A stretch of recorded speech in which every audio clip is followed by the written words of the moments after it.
Welcome back, my friends, to the show that never ends. So glad you could attend. Come inside as we take a look at Thor and Bella versus Aeon Flux. That's right, we're taking a look at Snow White and the Huntsman, starring Kristen, Stewart, Chris Hemsworth, and Charlize Theron. Now, we know the tale of Snow White and the Queen not wanting Snow White to be the fairest of them all, so she gets the Huntsman to try to go out and kill Snow White, and we know the story from there. Folks, though, this isn't your, oh, welcome, let's sing with the birds type of Snow White. No, this is your dirtier, darker, grittier, grim fairy tales feel of Snow White, which is exactly what you want for a more mature telling of this classic tale. Now, Chris Hemsworth was great as the Huntsman. I loved his accent and his performance in this, exercising some acting chops, and he does great as the reluctant guy who doesn't want to do what he needs to do, but has to do because he's given no choice. So, loved his role in that, and he did very well. Great, strong performance by Chris. Charlize Theron, for the most part, did fantastic as the Queen. Loved her Queen, her self-absorbed, just constantly focused on beauty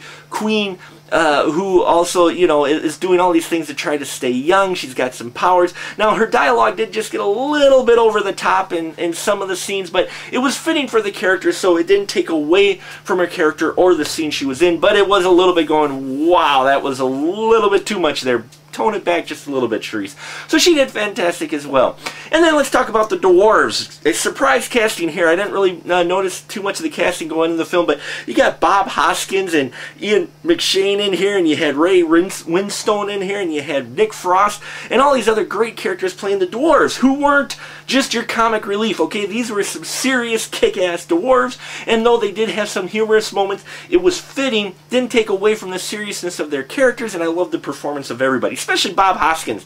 Getting to see Bob Hoskins on the screen again was great, okay? So I loved their characters and their role in the story. Now, you do get a little fanciful at one point in the film, but it's a fairy tale, and at that point in the film, you don't mind it. It's a gorgeous look, and the cinematography in this film was fantastic, so definitely had a great feel there. About a few weak points in some of the dialogue, okay, and some of the things that went on in the plot, like with the battle going, okay, these guys should really be getting their asses kicked, okay? So there's some parts in there that were a little weak, and the most weakest point, as you can probably guess, unfortunately, is Kristen Stewart, you know, the gaping maw. You know, that look she gets, that she had in Bella, and we didn't see in The Runaway, but we get here, you know, she gets to this serious point, and it's just like, and she's got the one expression, maybe two, like somebody rammed a rod up her rear end, you know?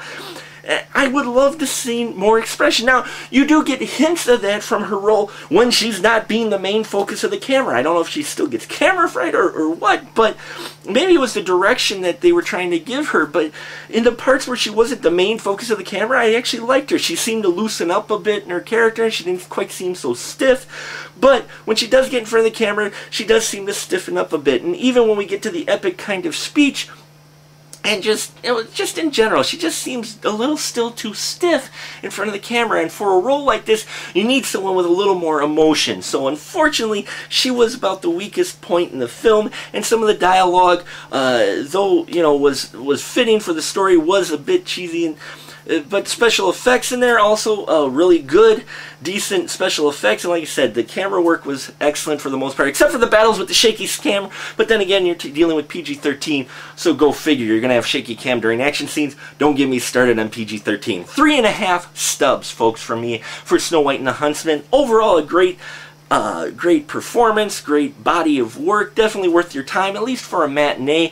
A lot of fun and visuals going on, great look, and hopefully we can see a little more emotional acting from Kristen Stewart, because she's getting these great, you know, performances from people around her that make her look really good. She's kind of like Nick Cage in that, you know, she's got all these great actors around her to make her look really good, and I'd like to see her really stand on her own as a good actress, because the potential's there. We just haven't quite seen the director to bring it out of her yet, and hopefully we will soon.